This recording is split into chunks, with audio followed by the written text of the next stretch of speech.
வணக்கம் நேர்களே. இன்னைக்கு நடந்த பீகார் எலெக்ஷன் ரிசல்ட் எல்லாம் வர ஆரம்பிச்சிருச்சு.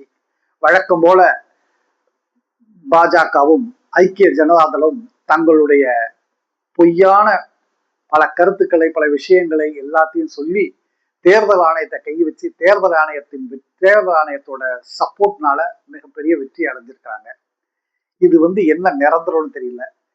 சரி, அந்த பீகார் மக்கள் இன்னும் அப்படியே தான் இருப்பேன், எவனும் எங்களை கவனிக்க வேணாம், எவனும் கண்டுக்க வேணாம், நாங்க இப்படித்தான் இருப்போம், நாங்கள் இன்னும் ஏமாற்றப்படுவோம், நாங்கள் இன்னும் படிப்பறிவு எங்களுக்கு வேண்டாம், நாங்க இப்படியே இருக்கிறோம் சொல்லும்போது நாம என்ன பண்ண முடியும்? ராகுல் காந்தி இவ்வளவு பெரிய ஓட் ஸ்டோரி நடந்திருக்குன்னு பக்கம் பக்கமா பேசையும் இந்த மக்கள் திருந்தலைன்னா யாருமே திருத்த முடியாது.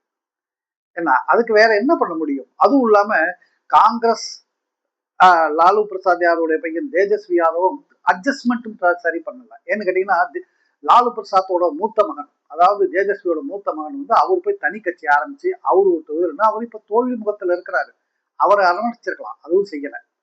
அப்புறம் அந்த ஓவைசின்னு ஒரு முஸ்லிம் பார்ட்டி ஒண்ணு இருக்குது, அது எல்லா தொகுதியிலும் பிஜேபிக்கு எதிர்ப்பா நிக்கிறேன்னு சொல்லி பிஜேபியே ஆசீர்வாதத்தோட எந்தெந்த தொகுதியிலெல்லாம் மக்கள் எதிர்கட்சிகளுக்கு ஆதரவு தராங்க அங்கெல்லாம் போய் நிக்க வச்சு உடைக்கிறது, ஓட்டை உடைச்சு பிரிக்கிறது, முஸ்லிம் வாக்குகளை பிரிக்கிறது, இது ஓவைசியோட வேலை. இந்த வாட்டியும் அதே தான் அந்த ஓவைசி பண்ணியிருக்கிறாங்க. ஏன்னா மற்றபடி ஆம் ஆத்மி சொல்லவே வேணாம். ஆம் ஆத்மி கொஞ்ச நாள் இங்க இருப்பாங்க, இந்தியா கூட்டணி, இல்லைன்னா நான் வெளியே போறேன்னு. இந்தியா கூட்டணி கொஞ்சம் சேர்ந்து, இந்தியா கூட்டணியில் பீகார்ல உங்களுக்கு எல்லாம் என்ன வேல்யூ இருக்குது? நீங்க போய் தனியா நிக்கிறேன், நான் ஜெயிக்கிறேன்னு சொன்னா என்ன அர்த்தமா? இதெல்லாம் ஒரு நாடு நல்லா இருக்கணும், ஒரு மாநிலம் நல்லா இருக்கணுங்கிற என்ன இல்லை. ஆனா எல்லாரும் என்ன சொல்றாங்க தெரியுமா? ஆம் ஆத்மி பிஜேபியோட இன்னொரு பி டீம், ஓவைசி மாதிரி அது ஒரு பி டீம். ஆனா பிஜேபி பாருங்க, மாநிலத்துக்கு மாநிலம் ஒரு பி டீமை சேர்த்து வச்சிருக்கு. இங்க ஒரு விஜயோட கட்சியை ஒரு பி டீமாகவும் வச்சிருக்கிற மாதிரி அங்கங்க பி டீம் வச்சிருக்கு.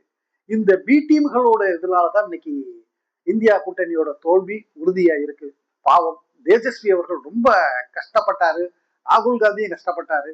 ஆனா ஒரு விஷயம், காங்கிரஸ்காரங்களுக்கு அங்க அடி விழுந்ததுல இங்க எழுந்து நிக்க மாட்டாங்க. அங்க ஜெயிச்சிருந்தாங்கன்னா நேரம் தமிழ்நாட்டுல நாங்க ஜெயிச்சுட்டோம் தாண்டி குதிப்பாங்க, எங்களுக்கு 50 சீட்டு கொடு, 60 சீட்டு கொடுன்னு. இப்போ அடங்கி இருப்பாங்க.